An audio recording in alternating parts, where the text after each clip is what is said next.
এর মাধ্যমে দর্শক এবং যারা আমার পাশে উপস্থিত আছেন সকলকে আসসালামু আলাইকুম ওয়া রাহমাতুল্লাহ। আমি শুরুতেই মহান রবের প্রতি শুকরিয়া আদায় করছি আলহামদুলিল্লাহ যে দীর্ঘ 17 বছর পরে এদেশের মানুষ তাদের ভোটাধিকারের আশায় এগিয়ে যাচ্ছে। এই জন্য আল্লাহ দরবারে আলহামদুলিল্লাহ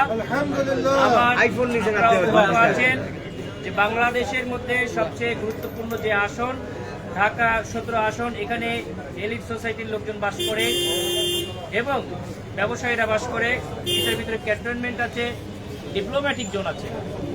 সুতরাং আপনারা আরো জানেন যে রিসেন্টলি আমাদের বিএনপির পক্ষ থেকে যিনি ভারপ্রাপ্ত চেয়ারম্যান উনিও এখানকার ভোটার এবং প্রার্থী হয়েছেন, আজকে ফর্ম তুলেছেন।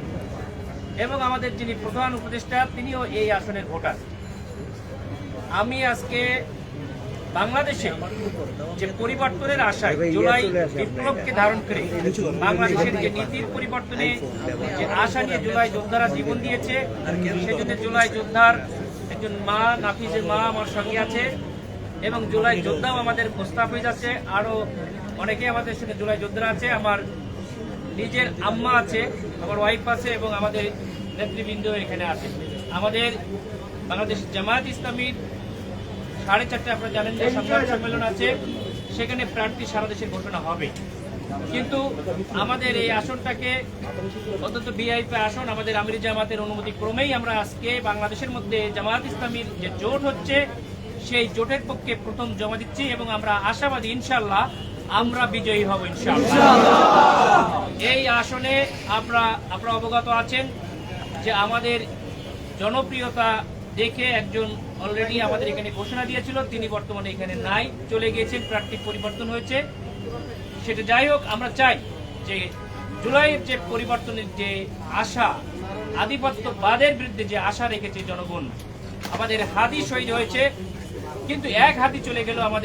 আমার মতো ডাক্তার খালিদ আরো হাজার হাদি জন্ম নিয়েছে, সেটার একটা প্রমাণ এবং আমি জনসম্পৃক্ততার মাধ্যমে সেটা আমি প্রমাণ করেছি বা সামনে করবো ইনশাআল্লাহ।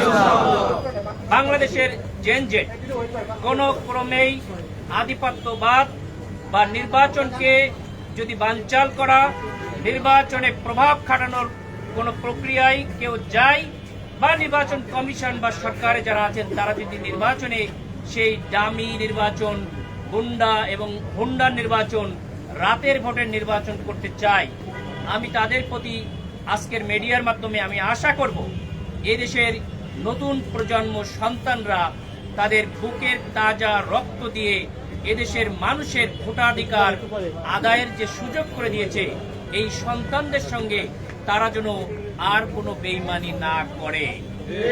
তাদেরকে শিক্ষা নিতে হবে। 15 বছর আগে যে নির্বাচন করেছে সেই নির্বাচনে জন্য তাদেরকে জুতার মালা পড়তে হয়েছে। সুতরাং যারা এখন নির্বাচন করবে তারা যদি লুকোচুরি করে, তারা যদি আবার জাতির সঙ্গে বেইমানি করে, তাহলে তাদের মরণোত্তর বিচারও হবে ইনশাআল্লাহ। আমি আশাবাদী তাদের সন্তানরা অপদস্থ হবে, তাদের পরিবার অপদস্থ হবে। পরকালে তাদের শাস্তি তো অবশ্যই হবে, কিন্তু দুনিয়াতেও তাদেরকে শাস্তি পেতে হবে। এদেশের জেনজেট আগামীতে যদি নির্বাচন ভণ্ডুল করার, নির্বাচনকে প্রভাবিত করার কোন চক্রান্ত কোন দল বা কোন গোষ্ঠী বা কোন বিদেশ করে থাকে, আমরা হাদির জেনারেশন আমরা প্রত্যক্ষ করছি এবং আমাদের অধিকার আমরা অবশ্যই আদায় করব। এদেশের মানুষের কাছে ভোটাধিকার আমরা ফিরিয়ে দেব। বাংলাদেশকে অন্য কোন দেশের দাবিদারিত্বের মধ্যে না রেখে বাংলাদেশের জনগণের কাছেই আমরা ফিরিয়ে দেব এবং সৌহার্দ্য সম্প্রীতির একটা রাষ্ট্র গঠন করব। অতীতের সকল নোংরা রাজনীতির অবসান ঘটিয়ে বাংলাদেশে একটি সুশৃঙ্খল, সুন্দর, বৈষম্যহীন বাংলাদেশ আমরা গঠন করব।